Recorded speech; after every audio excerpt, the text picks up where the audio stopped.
Assalamualaikum warahmatullahi wabarakatuh. Kita berjumpa lagi pemirsa dalam diskusi kebangsaan. Kali ini kita akan membahas satu isu global yang tentunya mempunyai impact atau pengaruh yang luar biasa bagi Indonesia, yaitu konflik antara Rusia dan Ukraina. Bagaimanapun posisi ini tentunya akan menjadi satu ancaman bagi seluruh dunia, ya tentunya Indonesia khususnya, mengingat potensi perang ataupun konflik itu bisa terjadi di setiap banyak negara. Kalau melihat potensi ancaman, mungkin di Indonesia semua tahu bahwa ada beberapa kelompok separatis, khususnya di Papua, UPM. Nah, itu mungkin akan membuka satu potensi ancaman yang hampir mirip. Kalau kita boleh berkaca yang terjadi di Ukraina, bisa saja itu terjadi di Indonesia. Nah, bagaimana kita mengantisipasi posisi Indonesia ketika mendapatkan atau berkonflik dengan negara lain yang mungkin itu bisa saja terjadi. Nah, untuk membahas isu kali ini, kami bersama kembali dengan Bapak Maijen Purnawan Tri Tamtomo. Assalamualaikum Pak Tri, selamat datang. Kita akan bahas posisi strategis Indonesia terkait konflik ini, dan juga kalau seandainya Indonesia seperti Ukraina, nah mungkin bahasa mudahnya seperti itu. Nah, bagaimana? Apakah Indonesia sudah siap dalam hal ini terkait perkembangan dinamika lingkungan strategis yang tentunya membahayakan juga dari sisi keamanan kita gitu. Bahkan ada yang bercanda, wah Indonesia kalau diserang 100 hari pun sudah habis. Nah, mungkin bisa dijelaskan Pak Tri Tamtomo. Monggo. Baik, terima kasih. Assalamualaikum warahmatullahi wabarakatuh. Baru saja kita mendengar penyampaian yang disampaikan oleh pembicara dengan judul seperti itu. Ini sangat menarik. Kenapa sangat menarik? Karena yang terjadi di belahan dunia di sebelah sana, ini sungguh sangat memprihatinkan buat kita. Sehingga tadi ada yang menarik, apakah ini bisa terjadi di setiap negara? Kemungkinan besar bisa, termasuk juga Indonesia. Nah, oleh karena itu, kita melihat bahwa pasca invasi militer Rusia ke Ukraina, ini negara tersebut boleh dibilang babak belur. Karena mereka harus menghadapi sendiri. Kemudian yang kedua, Badan Dunia dalam hal ini, PBB tidak mampu berbuat banyak. Kemudian yang ketiga, negara blok NATO memberikan support dalam bentuk senjata maupun penambalan kekuatan personal. Yang justru ini menambah ruwet persoalan di dalam negeri Ukraina sendiri. Kemudian yang keempat, kita melihat bagaimana Rusia menyiapkan nuklir untuk persiapan mempertahankan eksistensinya. Dengan kata lain, dengan kejadian invasi militer Rusia kepada Ukraina, otomatis perlombaan persenjataan antar negara, suka tidak suka, ini akan memunculkan persoalan baru. Kemudian kita lihat di lain kawasan, Korut juga tidak mentaati apa yang disampaikan oleh Badan Dunia, mencoba peluru kendali balistik. Kemudian kita lihat bagaimana kondisi di Laut Cina Selatan dan lain sebagainya. Kita lihat juga di belahan Jazirah Afrika dan lain sebagainya. Bagaimana terjadi kemelut internal, konflik komunal yang terjadi di tempat ini. Ini menambah situasi menjadi luar biasa. Nah, oleh karena itu, apakah ini akan menjadi sesuatu hal yang harus kita cermati secara serius, seperti apa yang disampaikan oleh pembicara tadi?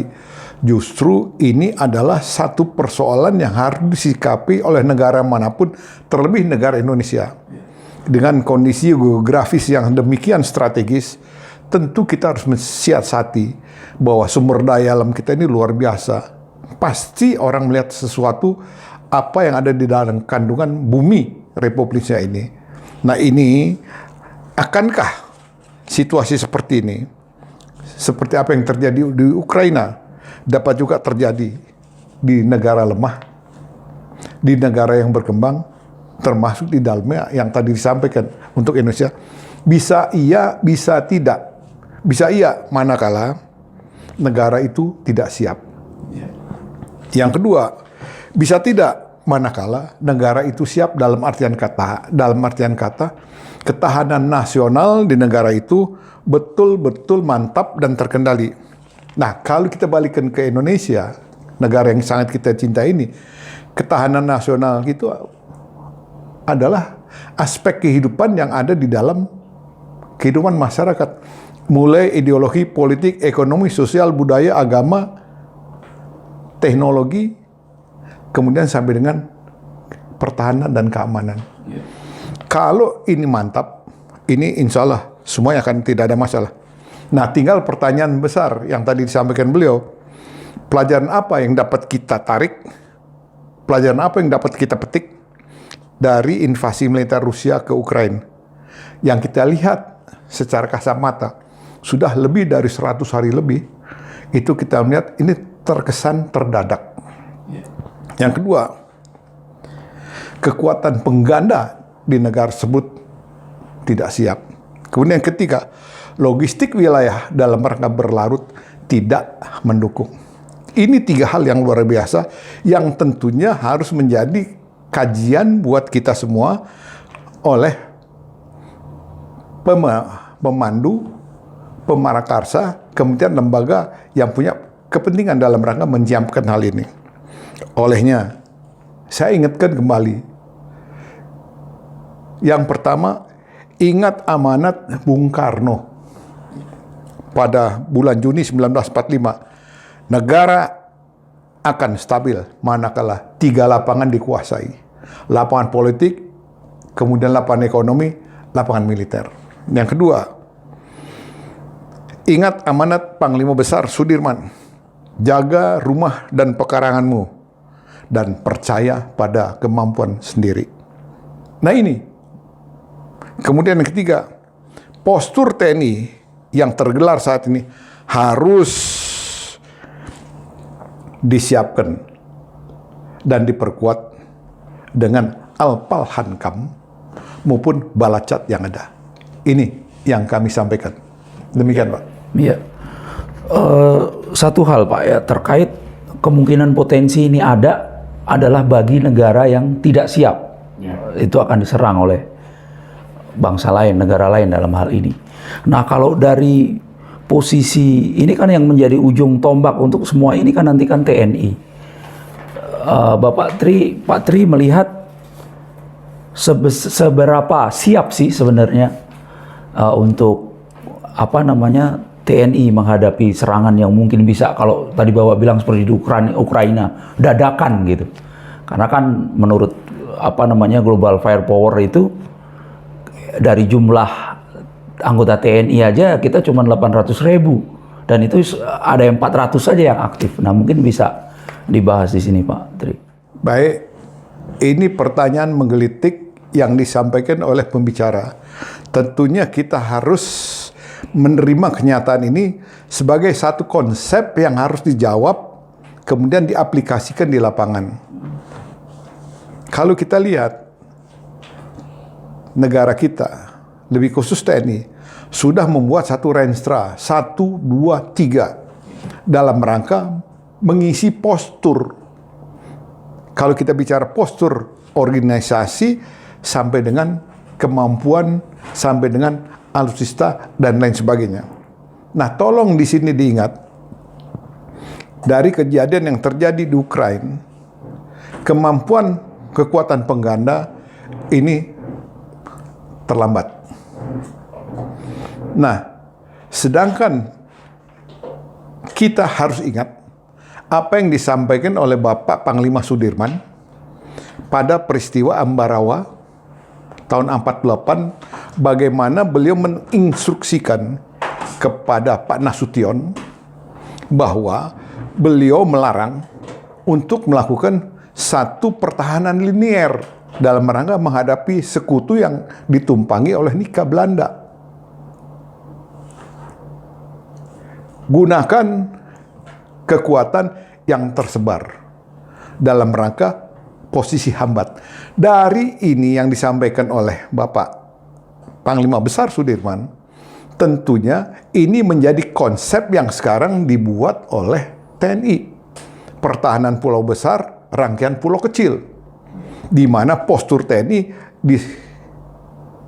di sprite menjadi 3 kogab pilhan. Dengan di dalamnya adalah Kodam, Lantamal, kemudian Kosek, dan lain sebagainya. Ini pola gelar yang tepat.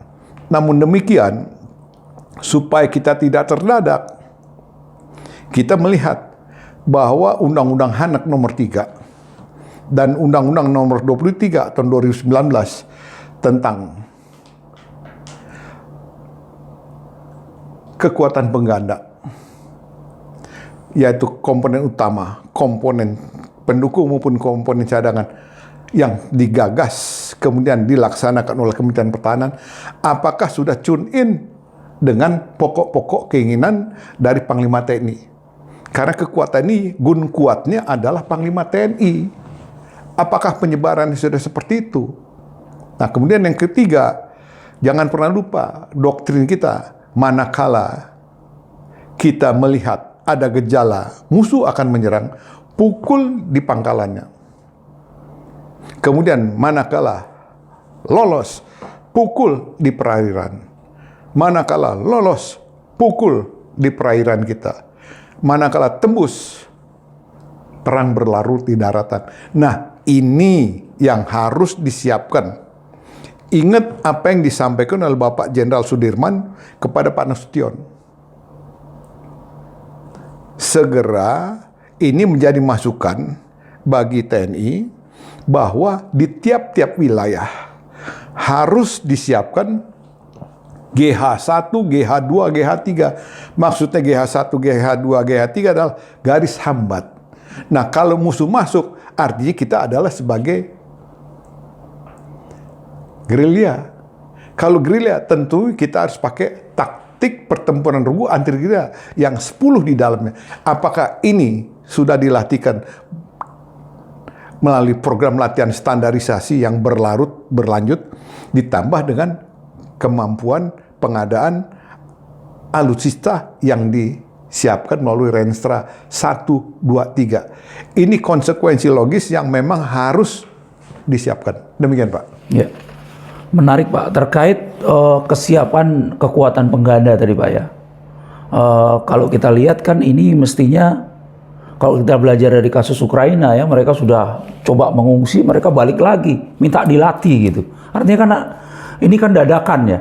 Untuk kekuatan pengganda ini, Pak, mungkin kalau di kita kan bela negara itu ya, wah, ini kan ada komponen cadangan segala macam. Kalau menurut Pak Tri, sejauh mana sampai saat ini, kan ini akan melibatkan Panglima TNI, Kemendagri, dan yang lain untuk menyiapkan kekuatan ini, Pak. Mungkin bisa dijelaskan. Ini menarik yang disampaikan beliau bahwa kita berangkat dari Undang-Undang 3 2002 tentang pertahanan negara. Kita menggunakan sistem semesta di mana melibatkan seluruh warga negara, sumber daya alam sampai dengan sumber daya buatan lainnya secara terintegrasi, terpadu dalam satu keseimbangan yang berlaku, di mana ditenggarai oleh Kementerian Pertahanan. Tinggal Panglima TNI memberikan pertimbangan. Nah, sekarang yang punya wilayah adalah Kementerian Dalam Negeri. Bagaimana integrasi satu kementerian, 2 kementerian dengan TNI untuk memobilisasi ini agar komponen utama, komponen pendukung yang sebagai kekuatan pengganda, di situ ada veteran, ada menwa, kemudian ada balacat lainnya yang berkait dengan personel SDM sivil yang dilatih, diintegrasikan dalam satu sistem latihan yang ada. Yang kita lihat Pak Menhan sudah menyiapkan 2 kegiatan pembentukan. Ini baru sifatnya seremonial. Tapi kegiatan lanjutan tentu harus ditindaklanjuti dengan latihan bersama. Supaya mereka persis tahu dan paham apa tugas dan fungsi peran mereka di posisi. Karena mereka nantinya adalah sebagai kombatan. Risiko dari kombatan adalah tadi, gugur, luka, tewas. Nah, ini harus disampaikan oleh mereka semuanya. Nah, kekuatan pengganda ini, sayogianya, itu ada di Kogab Wilhan 1, Kogab Wilhan 2, Kogab Wilhan 3. Mana yang paling kemungkinan ancaman tertinggi akan di situ. Nah, ini kekuatan pengganda harus disiapkan secara optimal. Sistem pelatihan, pembinaan, sampai dengan kelengkapan dari mereka semua. Ini tidak murah, ini mahal. Nah, oleh karena itu, tentu pemerintah harus melihat ini kejadian di Ukraina sebagai sesuatu yang serius. Kita harus menyiapkan secara dini agar kita tidak terdadak. Demikian, Pak. Ya, dari sisi personil ya, ada komponen utama, komponen cadangan. Mungkin Pak Tri tadi sudah memberikan satu gambaran gimana kekuatan kita dan apa langkah selanjutnya. Nah, mungkin satu hal lagi, Pak, yang menjadi pokok untuk mengukur kekuatan kita ketika harus menghadapi serangan seperti Ukraina, yaitu alutsista, Pak. Kalau kita lihat kan dari ini ya, kita baca dari data Global Firepower ini, khusus untuk alutsista, jet tempur kita cuma punya 41, Pak. 41. Terus kapal perang cuma 282. Terus tank itu cuma 332. Nah, dalam situasi kalau memang posisi saat ini, terkait pengadaan alutsista dan juga alutsista yang ada atau mungkin dari industri pertahanan kita sudah mencukupi belum, Pak? Atau sebenarnya kita udah siap nggak dari sisi alutsista? Kalau tadi dari sisi personil ya mungkin dalam proses berkembang gitu kan. Tapi kalau alutsista untuk saat ini, kalau terjadi serangan dadakan seperti di Ukraina, melihat dari jumlah alutsista yang kita punya, Pak. Ini menjadi menarik dari apa yang beliau sampaikan. Tentunya kita harus introspeksi diri. Apakah kekuatan yang kita miliki sudah pada standar yang siap operasional dan siaga operasional? Tentunya yang tahu persis di sini adalah rekan-rekan dari TNI, Matra Darat, Matra Laut maupun Matra Udara. Apakah alutsista yang dimiliki sudah mampu memberikan satu deterrent effect kepada siapapun yang mencoba mengganggu, walaupun kita paham bahwa kita ini termasuk 15 negara terkuat kuantitatif atau kualitatif. Ini kita harus bicara jujur, karena untuk bicara ini semua kita harus bicara pada konsep sisos dan sistek.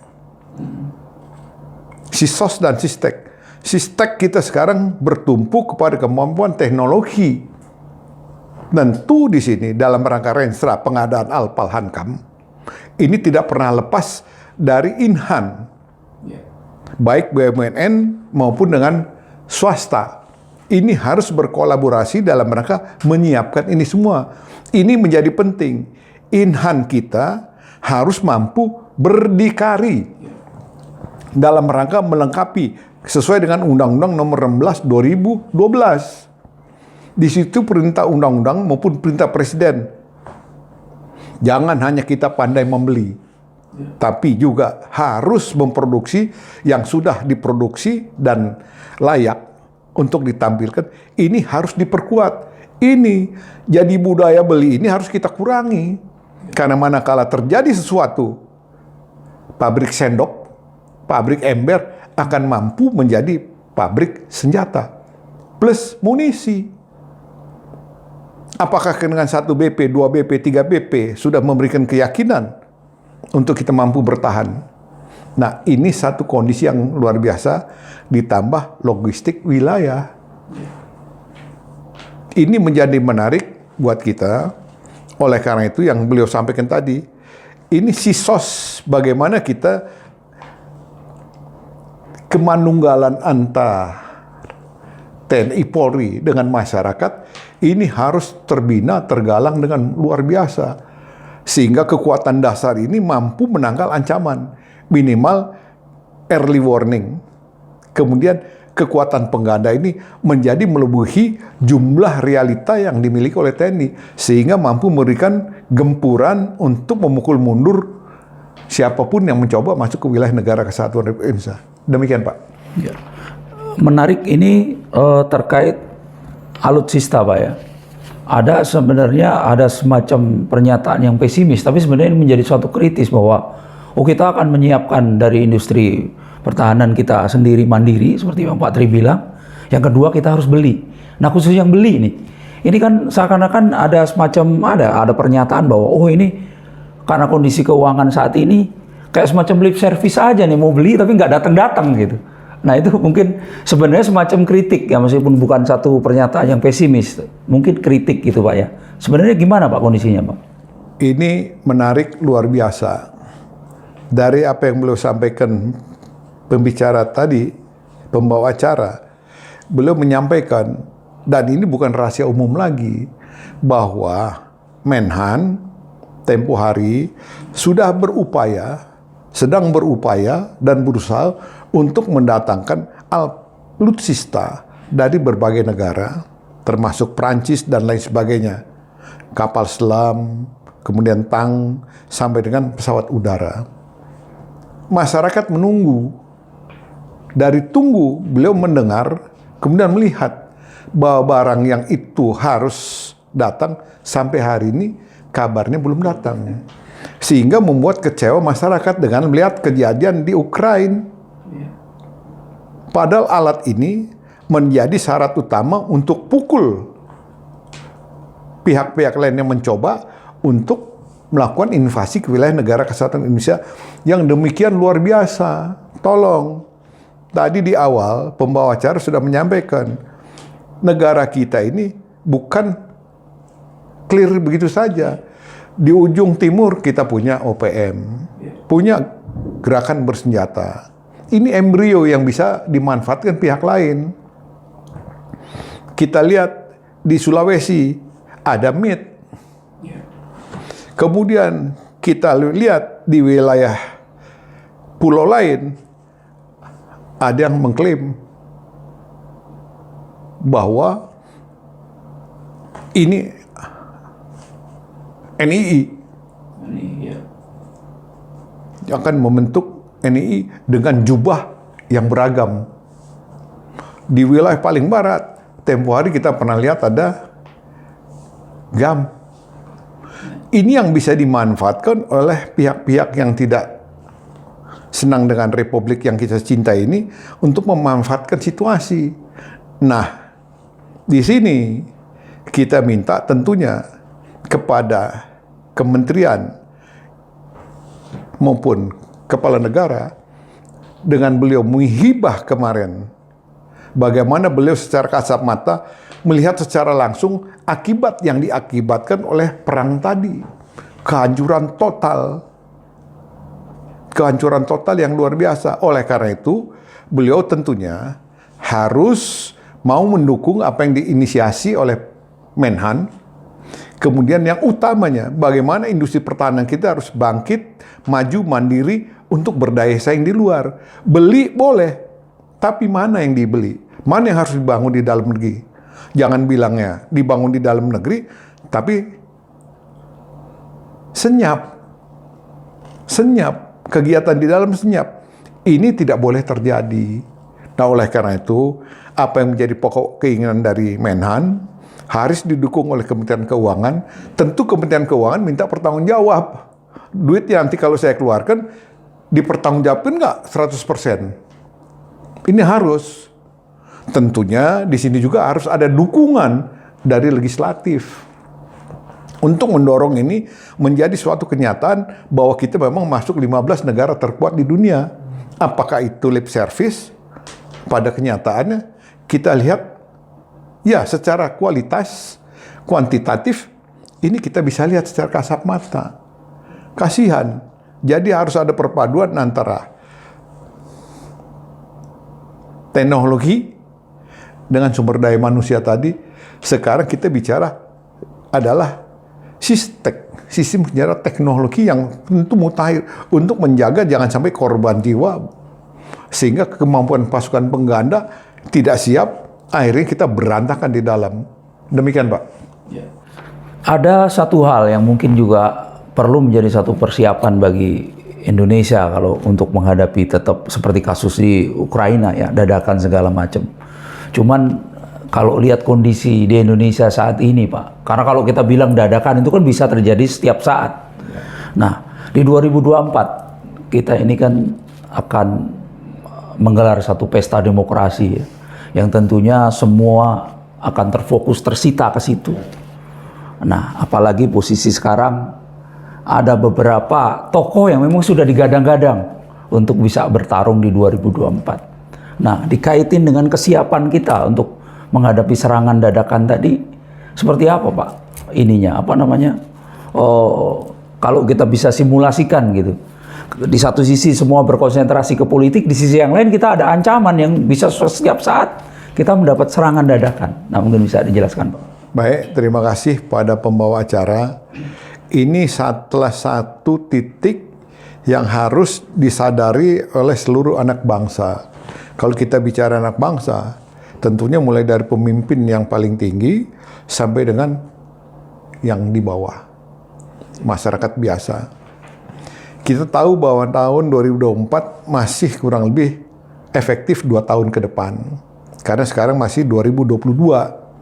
Tapi apa yang kita lihat, partai politik sudah membuat satu pengelompokan, kemudian di situ para rekan-rekan dari partai politik sudah menggadang-gadang siapa yang akan jadi balon pemimpin bangsa ini di kelak kemudian hari tahun 2024. Nah, di dalamnya yang menarik ada sosok prajurit TNI yang masih aktif. Nah, tentunya di sini prajurit TNI yang masih aktif jangan ditarik-tarik ke ranah politik dulu, biar dia fokus untuk melaksanakan tugas fungsi perannya sebagai pejabat tinggi Tentara Nasional Indonesia.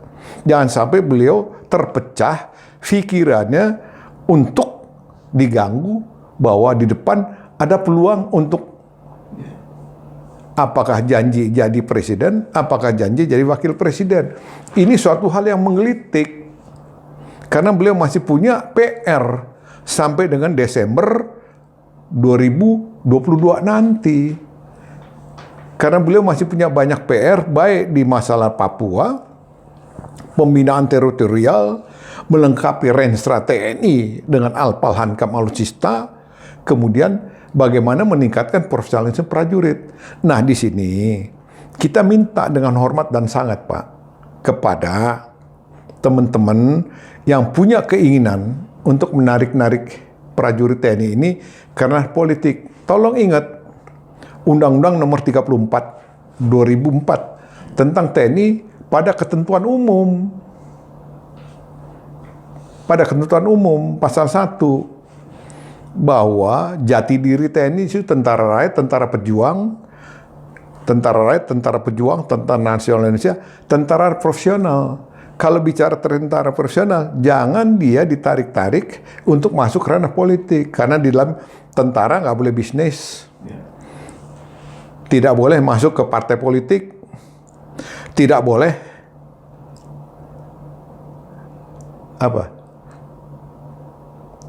satu, nggak boleh dagang. Nggak boleh masuk partai politik. Kemudian nggak boleh untuk masuk tergiur dengan bujuk rayu yang tugas pokoknya terkecoh. Nah, di sini biarkan beliaunya fokus. Manakala nanti tanggal 22 bulan Desember 2022 beliau pensiun, silakan mau digadang-gadang. Tentu nanti yang akan menilai adalah warga bangsa secara utuh. Tentunya di sini masyarakat juga jangan terkecoh dengan figur. Jangan terkecoh dengan figur. Tentu masyarakat harus berpikir secara arif bijak, jangan sampai kita kejeblos yang kesekian kali. Karena tantangan ke depan luar biasa. Kita tidak boleh terkecoh dengan figur. Ini yang menarik buat saya, sehingga harapan kita masyarakat harus arif bijak dalam menilai seseorang. Pilih nanti 2024, tentu yang dosanya paling sedikit yang kita harapkan dia menjadi pemimpin negara ini. Demikian, Pak. Ya. Menarik bahwa persoalan politik akan membuat kita menjadi terlena, Pak ya. Ya. Nah, satu lagi, situasi politik yang seperti ini juga akan berpengaruh bahwa sekarang ada seorang tokoh ya, mungkin seorang tokoh bahasa bilang terkait kesiapan kalau kemungkinan serangan dadakan tadi, bahwa Indonesia nggak akan diserang deh sama bangsa lain.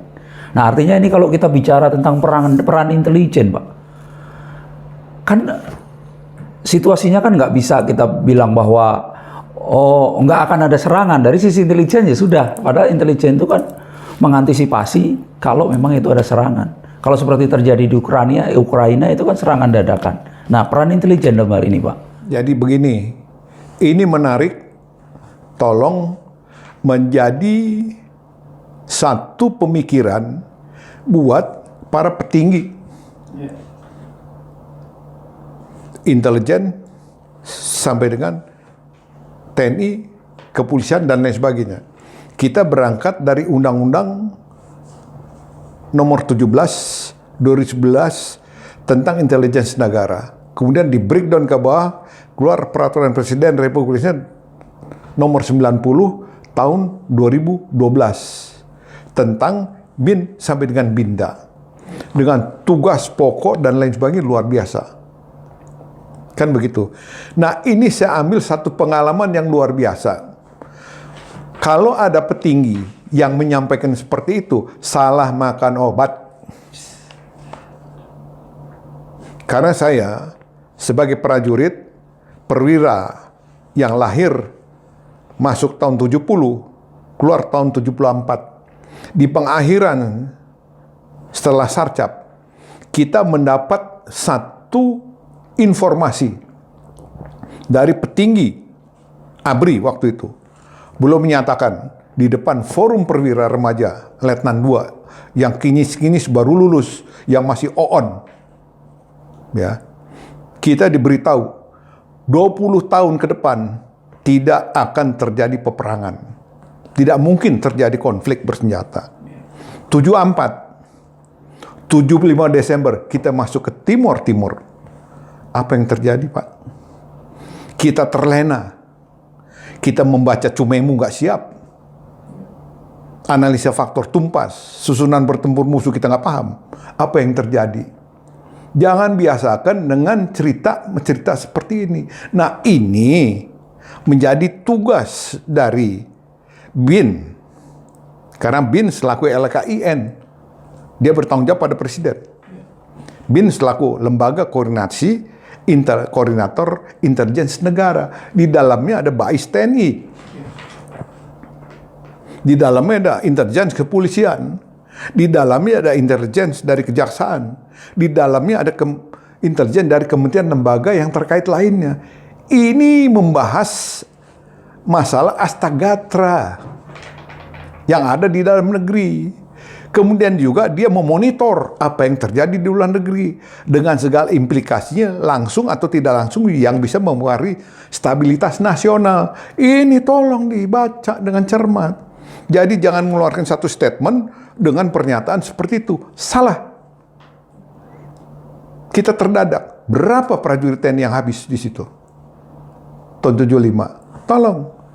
Berapa prajurit TNI yang habis di situ? Jadi jangan mengeluarkan statement yang memperlemah kesiapan kita. Kalau kita terdadak, habis. Nah, di sini saya minta tolong dengan hormat dan sangat, analisa faktor lingkungan harus dipetani secara jeli dan teliti. Bagaimana Ukraina? Tolong yang kedua, bagaimana kita belajar dari pengalaman Yom Kippur. Ulang berulang Mesir latihan penyeberangan ke Suez. Tentara Israel menganggap, oh ini rutin, latihan biasa. Nggak tahu apa yang dipelajari. Bagaimana membenteng Barlev itu disemprot dengan air, rontok. Di situ ada penerobosan. Nah tolong seperti ini Pak. Jangan kita menggampangkan situasi, menggampangkan informasi, sehingga prajurit terlena. Jangan. Ini berbahaya. Karena tugas TNI adalah menjaga, menyelamatkan bingkai negara kesatuan dari segala bentuk ancaman, baik yang datang dari dalam maupun dari luar negeri. Di dalamnya tentu ada kepolisian. Di dalamnya juga adalah masyarakat, sesuai dengan Undang-Undang Anak maupun Undang-Undang Nomor 23 2019 tentang untuk pertahanan negara. Pengelolaan sumber daya nasional untuk pertahanan negara. Bagaimana menyiapkan komponen utama, bagaimana menyiapkan komponen pendukung, bagaimana menyiapkan komponen cadangan, dan menyiapkan industri pertahanan menjadi industri yang mampu mensupport alat pertahanan keamanan bagi unsur-unsur yang kami sebutkan. Demikian Pak. Di dalam perang Pak, semua paham bahwa di dalam perang itu tidak hanya kontak fisik, tapi juga bagaimana diplomasi itu berjalan. Dalam hal ini ketika terjadi konflik antara Rusia dan Ukraina, Presiden Jokowi kan melakukan muhibah di dua negara itu untuk mencoba menjalankan politik kita yang bebas aktif dan non-blok. Nah, sebenarnya itu bisa menjadi satu kaca bagi bangsa Indonesia, bagi negara kita terkait diplomasi politik ketika terjadi suatu perang. Nah, mungkin Pak Tri melihat ini adalah sebagai semacam proses yang banyak manfaatnya atau justru mudorotnya. Justru ini bisa dipandang publik sebagai sebuah kegagalan diplomasi kita ke luar negeri, atau justru ini memang diplomasi itu kan ada proses panjang. Itu mungkin belum sampai ke proses final, tapi sudah ini suatu hal yang positif. Mungkin bisa dijelaskan Pak terkait kunjungan. Terima kasih pada pembicara. Tentunya apa yang disampaikan oleh pembawa acara tadi ini supaya publik juga ikut coba berpikir apakah yang dilakukan oleh Bapak Presiden kita manfaat atau mudarat. Tinggal dilihat dari sudut pandang apa dan siapa yang menilai. Kalau yang nggak senang dengan Pak Presiden pasti bilang yang mudarat. Tapi kalau yang suka dengan bangsa ini bilangnya pasti ada manfaat dengan hasil apapun. Nah, tolong di sini bahwa diplomasi politik itu sudah sesuai dengan bunyi Undang-Undang Dasar 45 di batang tubuh. Negara wajib melindungi segenap bangsa, tumpah darah, terus sampai dengan diplomasi dalam rangka ikut serta. Nah, ini jangan lupa ikut serta apa Mas? Menjaga ketertiban dunia. Ikut serta menjaga ketertiban dunia. Itu amat di dalam Undang-Undang Dasar 45 di batang tubuh ada instruksi di situ. Kemudian kemudian kita pada tahun 1955 juga ada sebagai negara non-blok bersama dengan beberapa negara lainnya. Kemudian kita juga punya Undang-Undang Nomor 37 tahun 1999 tentang HUPLU. Di situ menyatakan bahwa kita adalah negara yang punya prinsip apa Mas? Bebas aktif. Bebas aktif. Tidak masuk dalam satu fakta apapun dengan negara lain. Nah, tentu di sini adalah diplomasi politik menjadi penting dan juga diplomasi kemudian dengan kampanye militer juga menjadi penting. Karena jangan pernah lupa amanat Pak Karno tadi. Kalau 3 lapangan dikuasai, politik dikuasai, ekonomi mantap, angkatan bersenjata kuat, itu adalah efek deterrent bagi negara yang mau mencoba-coba. Nah, manakala itu pincang di salah satunya, ini akan menjadi persoalan buat kita. Nah, oleh karena itu, dalam diplomasi tadi, ini sangat menarik yang beliau sampaikan. Pak Jokowi sesuai dengan amanat Undang-Undang 45 belum melaksanakan tugas kenegaraan untuk mencoba bagaimana misi kemanusiaan dan penyelamatan. Misi kemanusiaan dan penyelamatan sebagai negara non-blok plus amanat undang-undang untuk mencoba menjembatani kepada dua belah pihak bertikai. Memang ada orang yang skeptis. Ada orang yang skeptis. Cuman kita lihat hasil apapun ini berpulang kepada yang berkonflik.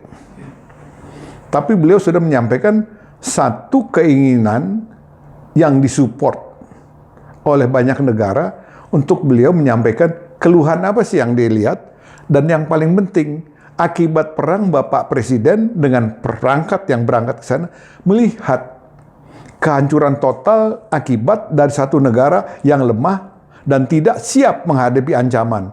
Beliau melihat, sehingga feedbacknya kita harapkan beliau bisa menyampaikan kepada Panglima TNI maupun Menhan, maupun Mendagri, maupun Menlu, untuk industri pertahanan kita seperti ini, kemudian Renstra kita harus seperti ini. Ini luar biasa. Kalau dibilang gagal, ya mana mungkin Bapak Presiden kita datang ke hadapan Bapak Putin, saya minta Bapak Putin seperti ini. Wah, disuruh pulang gitu, Pak. Beliau menyampaikan uleman keinginan dari Bapak Presiden Ukraina. Hasilnya apapun, yang penting Putin sudah menyampaikan bahwa saya ingin mengembangkan nuklir di Indonesia, mengajari tata begini, dan yang lain-lain. Ini suatu hasil positif dari kunjungan beliau. Nah, oleh karena itu, kita tidak boleh berburuk sangka. Apapun yang dilakukan Bapak Presiden kemarin muhibah kedua negara tersebut dan Uni Emirat Arab sudah memberikan hal-hal yang positif. Negara kita dikenal oleh negara banyak di seantero dunia. Kemudian kita juga dihargai dengan keberanian Pak Jokowi.